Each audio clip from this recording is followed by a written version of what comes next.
pourquoi est-ce que tu vas chercher des nouveaux clients alors que tu as une base de clientèle qui te fait déjà confiance? Aujourd'hui, on va travailler sur la fidélisation des clients que tu as déjà. Tout simplement, avant de commencer à dépenser de l'argent sur Google pour faire du Google Ads, sur Facebook pour faire du Meta Ads, mettre des flyers dans les boîtes aux lettres, aller distribuer ces flyers chez des commerçants, etc. Ou même faire du phoning parce que tu appelles les gens directement quand tu travailles avec des professionnels. Mais avant de faire tout ça, avant de faire ces actions marketing qui te coûtent de l'argent, qui te prennent du temps, on va d'abord chercher à exploiter les clients que tu as déjà parce que tu as des clients qui sont prêts à acheter là maintenant, tout de suite, et toi tu ne le sais pas. Et peut-être même que eux non plus ne le savent pas.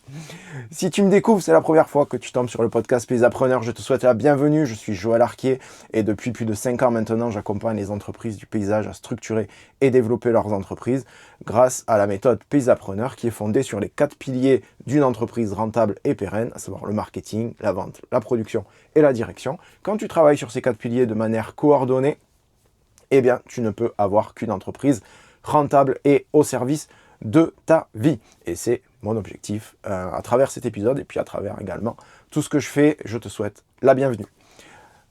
Alors oui, on l'a dit, eh bien, tu as envie d'avoir des nouveaux clients, tu as envie de développer ton chiffre d'affaires grâce à ces nouveaux clients. Mais avant, eh bien, ce serait intéressant d'exploiter les clients que tu as déjà puisqu'ils te font confiance, ils te connaissent.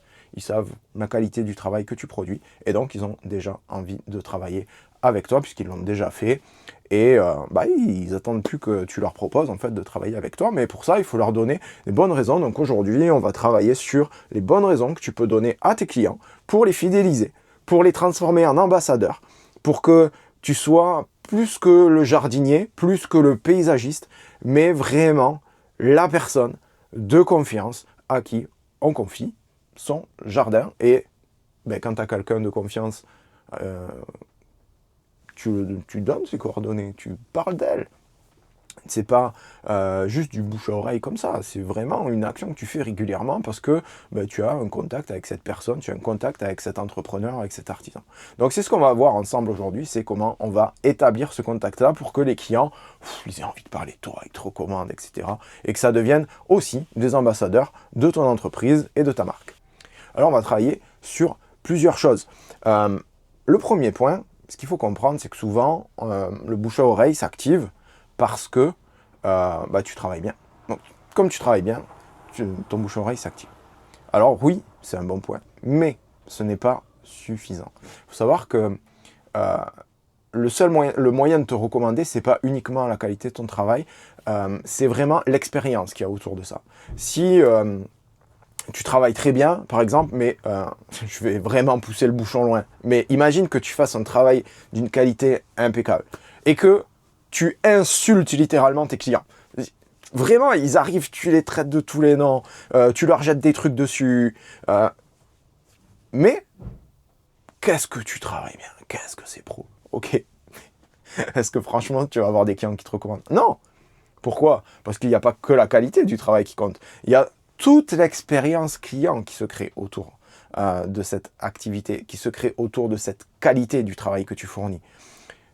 Il faut que tu crées une expérience client qui soit suffisamment puissante, qui soit suffisamment forte pour que les gens se rappellent de toi, que ce soit ancré dans leur mémoire, que ce soit pas juste « Ah ben machin, oui, taille bien la haie, mais peut-être que je peux trouver moins cher. » Non, il faut que vraiment tu rentres comme un partenaire privilégié pour tes clients et donc tu vas créer une expérience client complète. Ça veut dire que par exemple, un exemple très simple, tu vas arriver habillé propre avec le petit logo de l'entreprise sur tes vêtements. C'est beaucoup mieux qu'arriver tout déguenillé avec des vêtements troués, sales. Quelle expérience tu donnes aux clients? Donc tu as vraiment besoin de créer cette expérience client et pose-toi la question, comment est-ce que tu peux améliorer cette expérience client pour que ça donne plus envie, en quoi est-ce que l'environnement de travail, quand tu échanges avec ton client, alors ça va du moment où tu présentes ton devis, est-ce que tu présentes ton devis face à face avec le client, est-ce que tu fais un envoi par mail, quel est le délai de moment entre la demande le premier contact téléphonique, on va dire, et le premier rendez-vous. Est-ce que tu arrives tout le temps en retard?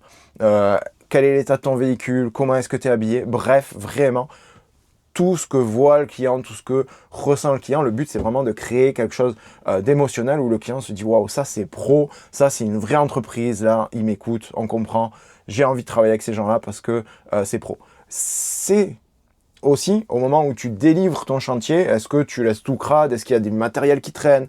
Alors ça peut être toi, mais ça peut être aussi tes salariés, pour qu'eux-mêmes puissent respecter les standards de qualité et les standards d'expérience client que toi, tu veux mettre en avant et que tu veux créer. Autre point qui est super important et que tu vas devoir faire, c'est que tu vas valoriser les clients qui te sont déjà fidèles. Tu as des clients qui sont déjà en contrat d'entretien peut-être avec toi, tu as des clients qui te recommandent d'une manière régulière, et bien ces clients-là, tu vas les valoriser. Donc la deuxième étape, c'est valoriser les clients fidèles. Dis-moi si tu aimes bien le tableau. Ça fait 2 épisodes qu'on l'utilise. Dis-moi en commentaire si ça te plaît, si tu aimes bien ou si tu veux que je change. Ou voilà. N'hésite pas parce que je pense à ça en faisant ça. Mais petit aparté. Valoriser les clients fidèles.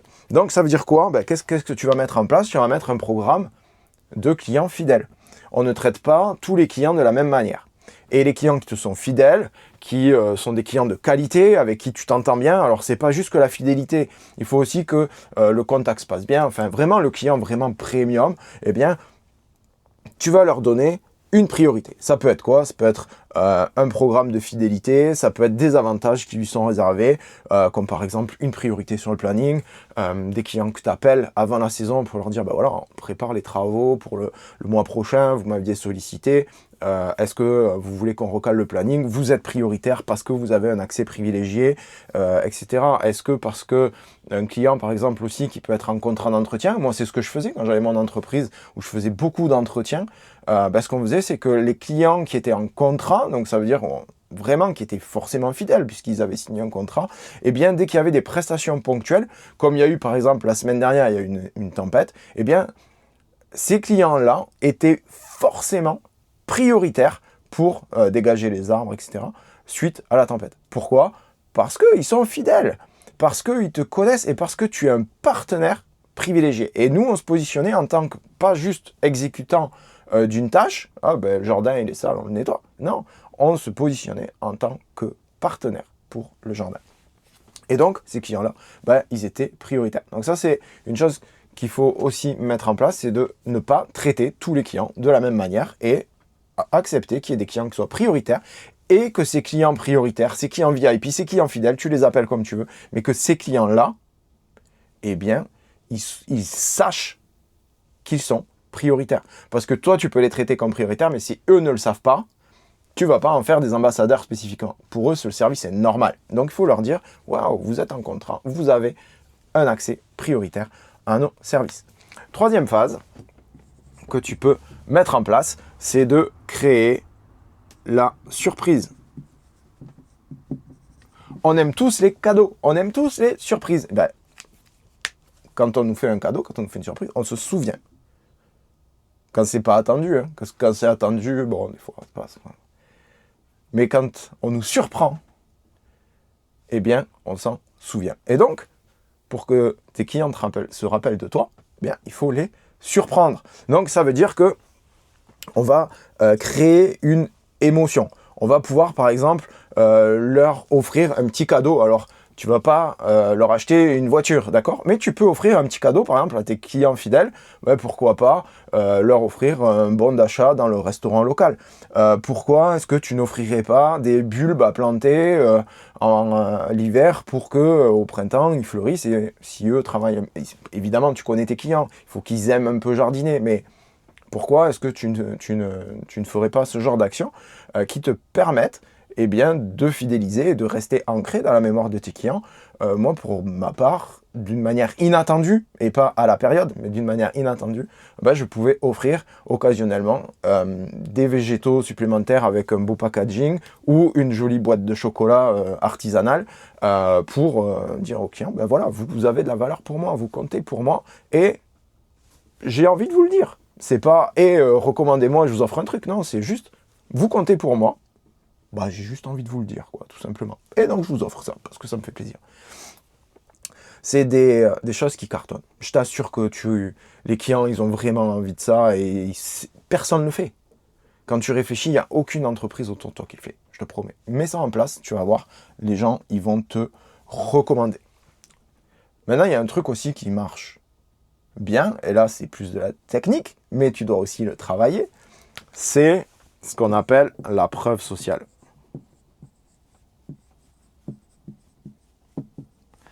La preuve sociale, c'est quoi? C'est que tu l'as déjà vécu, tu es en vacances, tu te promènes au bord de la mer, tu rentres dans un petit village typique du bord de la Méditerranée ou du bord de l'Atlantique, et tu te promènes, et là, tu vois des restaurants. Il y en a partout. C'est l'heure de midi, tu as envie de manger, et il y a des restaurants partout. Et tu ne sais pas choisir ton restaurant, parce que tu ne le connais pas. Eh bien,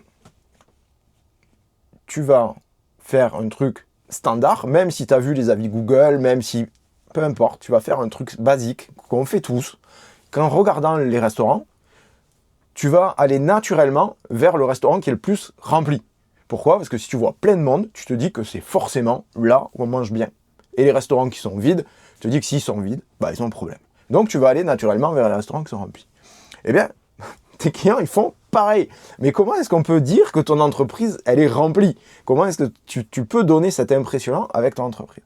Eh bien, tout simplement, grâce aux avis clients.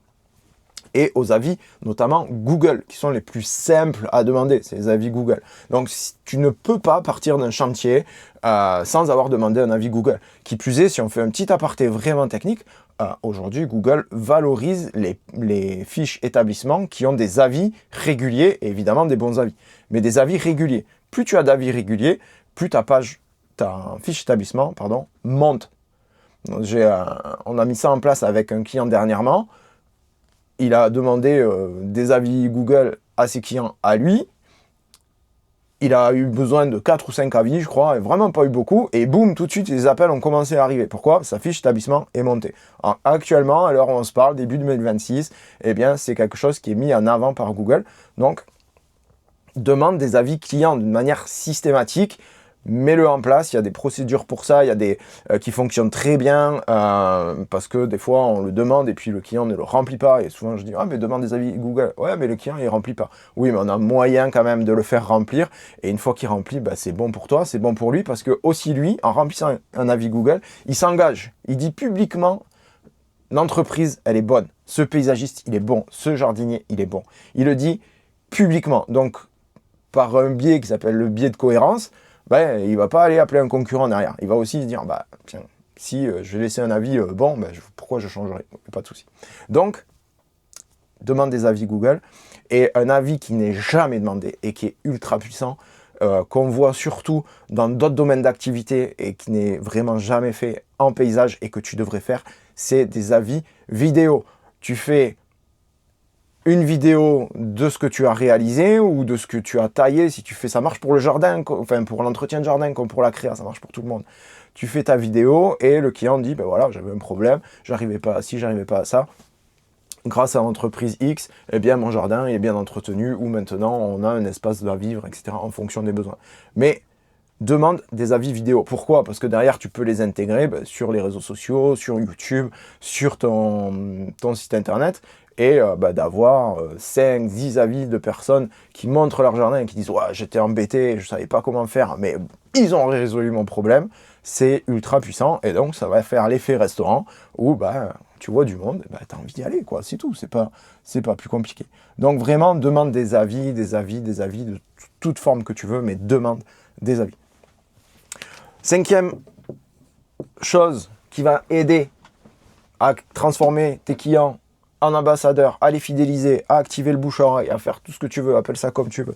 La cinquième chose, c'est la communauté.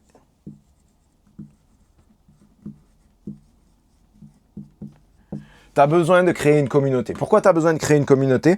Parce que l'humain a besoin de vivre entouré et se sentir, avoir une appartenance à une communauté, c'est super puissant. Alors tu vas me dire, ouais, mais je suis jardinier, je suis paysagiste, peut-être que tu es tout seul ou que tu n'as qu'une équipe, et tu dis, mais comment je crée une communauté? Je fais quoi? C'est quoi une communauté? C'est un groupe Facebook, c'est un groupe WhatsApp?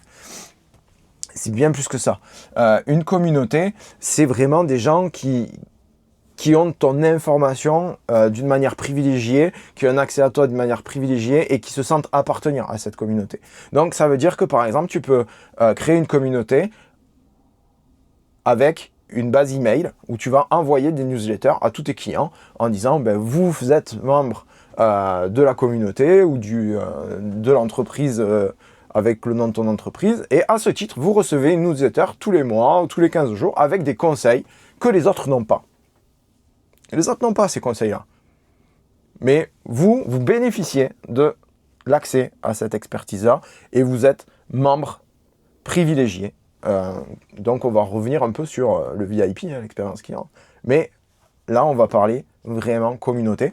Alors, tu peux donner un nom à ta communauté, tu peux faire le paquet comme tu veux, mais c'est très important que tu aies des gens qui aient des accès qui soient privilégiés. Ça peut être, par exemple, aussi des petites vidéos que tu vas envoyer en disant, tiens, comment scarifier sa pelouse, par exemple. Tu vas le montrer, mais que à tes clients à toi, et pas juste pour te faire découvrir, pour que ces gens se disent « Ah ben oui, tiens, ça c'est une bonne idée, il faut scarifier la pelouse. Comment est-ce que je fais ?» Bon, typiquement, pas grand monde a un scarificateur au fond de son jardin. Donc il va te dire « Ah mais comment est-ce que je peux faire pour scarifier ma pelouse ?» On est là, vous êtes client VIP, vous bénéficiez d'un accès privilégié, d'une remise, etc. Donc, on travaille ensemble. Et donc tu vas créer, tu vois, un cercle comme ça, virtueux, où tes clients vont s'identifier à ton entreprise, s'identifier à ta marque, et encore, faire que tu es un partenaire privilégié pour ces clients-là et surtout que petit à petit, au fur et à mesure que ton entreprise se développe, tu sois vraiment une référence dans ta zone géographique où on a besoin d'un jardinier, on a besoin de puiser. Qu'est-ce qu'on appelle? Machin. C'est évident. Les gens ne se posent même plus la question. Si tu arrives à faire ça, c'est génial. Donc ça te permet d'avoir plus de notoriété et donc plus de fidélité. Un dernier point, celui que j'aime beaucoup, que personne ne fait, ou que quasiment personne ne fait, en tout cas, je l'ai très très rarement vu, c'est un truc magique qui s'appelle surdélivrer. Ça veut dire quoi surdélivrer? Ça veut dire que tu vas donner quelque chose en plus à ton client qu'il n'a pas acheté. Ça veut dire que c'est pas sur le devis, que tu n'y en as jamais parlé au cours de la vente, que tu ne communiques jamais là-dessus, mais que tu vas faire. Typiquement, tu as plusieurs moyens de surdélivrer facilement sans te prendre la tête. Ça peut être une fiche conseil. Exemple, tu as fait un engazonnement, comment entretenir son gazon sur les 6 premiers mois, et tu vas laisser cette fiche-là. Tu as fait des plantations, comment entretenir vos végétaux pour qu'ils s'épanouissent au cours des 6 prochains mois. Tu as fait une terrasse bois, comment entretenir son bois. Tu as fait une taille de haie. Fais un petit diagnostic de « Ah tiens, j'ai repéré que là, il y avait une maladie » et tu fais une fiche, tu l'envoies par mail, tu fais un compte-rendu, tu ne le dis pas juste verbalement au client. Déjà, si tu le dis verbalement au client, c'est bien. Mais si en plus, tu fais une fiche en disant « Voilà, j'ai identifié tel parasite dans votre haie, le traitement idéal pour ça, c'est ça, ça, ça, ça et ça. » Et là, tu amènes une valeur que ton client n'a nulle part ailleurs. Et encore une fois, tu ne te positionnes pas comme un simple prestataire de service, tu te positionne vraiment comme quelqu'un qui s'y connaît dans le paysage, quelqu'un qui est un partenaire privilégié et donc avec qui on a envie de travailler. Et donc ça va te permettre d'activer le bouche-oreille, d'activer le réseau de recommandations, d'avoir des clients qui restent, de transformer une simple taille de haie en contrat d'entretien. Tout simplement. Personne, waouh, mais c'est quelqu'un qui s'y connaît, mais ça donne envie. Et vous me prendriez combien pour faire la tonte? Et bam, on envoie sur un contrat d'entretien, le client devient VIP, etc., etc. Donc c'est aussi une des clés pour transformer tes clients en ambassadeurs, c'est surdélivrer. On revient un peu aussi sur ce qu'on avait vu au point 3, c'est-à-dire sur la surprise, puisque le client ne s'attend pas à ces choses-là. Donc l'idée c'est quoi? C'est qu'avant d'aller développer la clientèle, je refais un petit travelling de fou de haute technologie. Avant de développer ta clientèle, avant d'aller chercher, de faire du Google Ads, avant d'aller faire du Facebook Ads, avant d'aller faire des choses qui coûtent de l'argent, qui prennent du temps, commence par travailler sur les clients que tu as déjà. Exploite au maximum le potentiel de ces clients-là. Travaille sur ton expérience client. Pour te donner un exemple, les entrepreneurs que j'accompagne, on a une fiche de suivi expérience client qui fait plus de 40 pages où on va tout lister pour que les clients ils se sentent chouchoutés, surpris, ils soient surdélivrés, ils soient en mode VIP, ils fassent partie d'une communauté. On a tout ça pour que justement on favorise l'expérience client, on les transforme en ambassadeurs avant de chercher à développer via d'autres moyens pour avoir des nouveaux clients qui ne nous connaissent pas, qui sont des prospects froids, etc. Et tout ça, ça prend beaucoup de temps, ça prend beaucoup d'argent. Alors, ça ne veut pas dire que tu dois faire que garder tes clients et exploiter ce fonds-là, mais tu peux aussi faire les deux actions. Mais avant de mettre toutes tes billes sur acquérir des nouveaux clients, commence à regarder déjà les clients que tu as, chouchoute-les, fais tout ce qu'on a dit aujourd'hui, mets-le en place. Et tu vas voir que tu vas augmenter ton chiffre d'affaires vraiment avec des efforts minimums et avec des dépenses financières proches de zéro, en tout cas de zéro pour ce qui est de la prospection. Voilà, j'espère que cet épisode t'a plu. Si tu as envie d'aller plus loin, si tu as envie de découvrir comment je travaille et comment est-ce qu'on pourrait, par exemple, mettre l'expérience client au cœur de ton entreprise, comment est-ce qu'on pourrait créer un réseau d'ambassadeurs, comment est-ce qu'on pourrait demander des avis clients surdélivrés, tu as envie d'avoir des informations qui soient plus précises, qui correspondent exactement à ton entreprise, ce que je te recommande de faire, c'est tout simplement de réserver un appel avec moi. On en parle, on voit comment est-ce que je pourrais t'aider à mieux structurer et développer ton entreprise pour qu'elle soit au service de ta vie sur la base des 4 piliers. Et puis, si je peux t'aider, je serais ravi de t'aider et de t'accompagner. Tu as le lien juste en dessous de la vidéo ou dans le descriptif de l'audio si tu écoutes sur une plateforme de podcast. Clique dessus, c'est gratuit, 30 minutes, on discute. Et puis, si je peux t'aider, c'est cool. Et puis, on va plus loin si ça te convient. Passe une très très belle journée. Mets le client au cœur de ton entreprise. Fais ton expérience client. Transforme-le en ambassadeur et tu m'en diras des nouvelles. Je te souhaite une bonne semaine et à très bientôt. Ciao, bye bye.